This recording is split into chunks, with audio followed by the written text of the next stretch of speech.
गरीबों से, किसानों से, मजदूरों से उनका पैसा लो, बैंक में डालो और हम दो हमारे दो के जेब में डालो। पूरा देश एक आवाज से हम दो हमारे दो के खिलाफ उठने जा रहा है। आज नहीं कल भी ये देश रोजगार नहीं पैदा कर पाएगा, क्योंकि आपने इस देश की रीढ़ की हड्डी तोड़ दी है। किसान की, मजदूर की, छोटे दुकानदार की, स्मॉल मीडियम बिजनेस की रीढ़ की हड्डी तोड़ दी। हम दो हमारे दो। खैर, इससे होगा क्या? जब ये कानून लागू होंगे तो जो इस देश के किसान हैं, इस देश के मजदूर हैं, छोटे व्यापारी हैं, इनका धंधा बंद हो जाएगा। इनमें से किसानों की खेत चली जाएगी, किसान को सही दाम नहीं मिलेगा, छोटे दुकानदारों की दुकान बंद हो जाएगी और सिर्फ दो लोग, हम दो और हमारे दो इस देश को चलाएंगे। हिंदुस्तान का फूड सिक्योरिटी का सिस्टम है वो नष्ट हो जाएगा और पहली बार सालों बाद एक बार फिर पहली बार हिंदुस्तान के लोगों को भूख से मरना पड़ेगा। रूरल इकोनॉमी नष्ट हो जाएगी और ये देश रोजगार नहीं पैदा कर पाएगा। ये नई चीज नहीं है, ये आप मत सोचिए कि ये नया अटेम्प्ट है, पहला अटेम्प्ट है। ये पहला नहीं है, ये काम प्रधानमंत्री ने हम दो हमारे दो के लिए पहले नोटबंदी में शुरू किया था। पहली चोट नोटबंदी थी। आइडिया क्या था? गरीबों से, किसानों से, मजदूरों से उनका पैसा लो, बैंक में डालो और हम दो हमारे दो के जेब में डालो। स्मॉल मीडियम सेक्टर को खत्म कर दिया, किसानों को बर्बाद कर दिया। वहां नहीं रुके, फिर गए जीएसटी, गब्बर सिंह टैक्स, 5 अलग अलग टैक्स और फिर से उन्हीं बेचारों पर आक्रमण, उन्हीं किसानों पर, उन्हीं मजदूरों पर, उन्हीं व्यापारियों पर आक्रमण। फिर कोरोना आता है। कोरोना के समय मजदूर चिल्ला चिल्ला के कहते हैं हमें बस का टिकट दे दीजिए, हमें ट्रेन का टिकट दे दीजिए। नहीं नहीं नहीं, तुम्हें नहीं मिलेगा, तुम पैदल घर जाओगे। एक मिनट माननीय सदस्य प्लीज। मगर टैक्स माफ जरूर होगा, माननीय सदस्य जरूर होगा। माननीय 5-10 उद्योगपतियों को टैक्स होगा। माननीय सदस्य प्लीज। चलो चलाओ। मैं आ रहा हूं सर बजट पे, सर मैं आ रहा हूं बजट पे।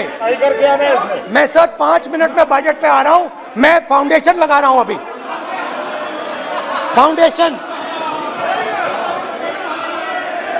तो पहले नोटबंदी, फिर जीएसटी, फिर कोरोना के समय उन्हीं 4-5-10 लोगों को पूरा का पूरा कर्जा माफ, 10 लाख करोड़ रुपए जो भी था कर्जा माफ।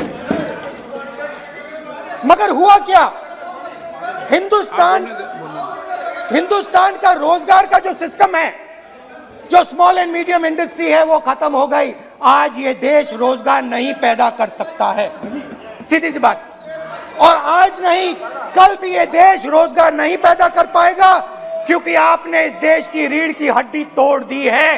किसान की, मजदूर की, छोटे दुकानदार की, स्मॉल मीडियम बिजनेस की रीढ़ की हड्डी तोड़ दी।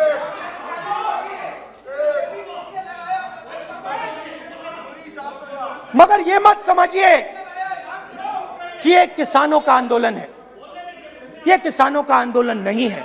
आपको बात अभी समझ नहीं आई है। ये देश का आंदोलन है और ये किसान सिर्फ रास्ता दिखा रहा है। किसान अंधेरे में टॉर्च दिखा रहा है और एक आवाज से ये पूरा देश उठने वाला है।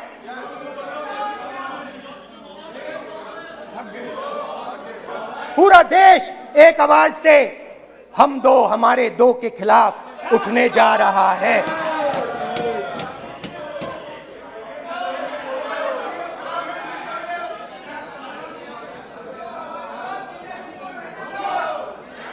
और ये याद रखिए, मैं कह रहा हूं, लिख के ले लीजिए। आप सोचते हो कि हिंदुस्तान के किसान को, मजदूर को, छोटे दुकानदार को अपने पैसे से, अपने धन से परे कर सकते हो, ये आप सोचते हो। आप ये सोचते हो। आप लिख के ले लो मुझसे, किसान 1 इंच पीछे नहीं हटने वाला है।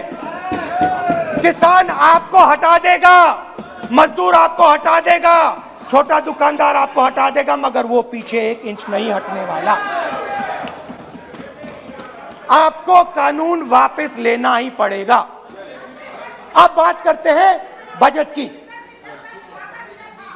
जब बजट पर बातचीत करने की बात उठी थी, प्रेसिडेंट एड्रेस पे बात करने की बात उठी थी, तो हमने कहा था, विपक्ष ने कहा था, हमें किसानों के आदर करने के लिए किसानों के सब्जेक्ट पे अकेला बोलने दीजिए, एक साथ हम सब मिलकर किसानों के मुद्दे पे बोलेंगे। स्पीकर सर ने सरकार से पूछा और सरकार ने कहा नहीं, किसानों के मुद्दे पर चर्चा नहीं होगी, बजट पे होगी और प्रेसिडेंट एड्रेस पे होगी, अलग चर्चा किसान के मुद्दे पे नहीं हो सकती। तो प्रोटेस्ट में मैं कह रहा हूं, मैं बजट पे आज यहां टिप्पणी नहीं करने वाला हूं। मैं आज सिर्फ किसान के मुद्दे पे बोलूंगा और उसके बाद मैं अपना मुंह चुप कर दूंगा। अंत में मैं कहना चाहता हूं कि जो 200 किसान शहीद हुए, उनको इन लोगों ने श्रद्धांजलि नहीं दी। मैं सब सांसदों से कहना चाहता हूं, मैं अपने भाषण के बाद 2 मिनट शहीदों के लिए मौन रहूंगा। आप मेरे साथ खड़े हो जाइए। धन्यवाद।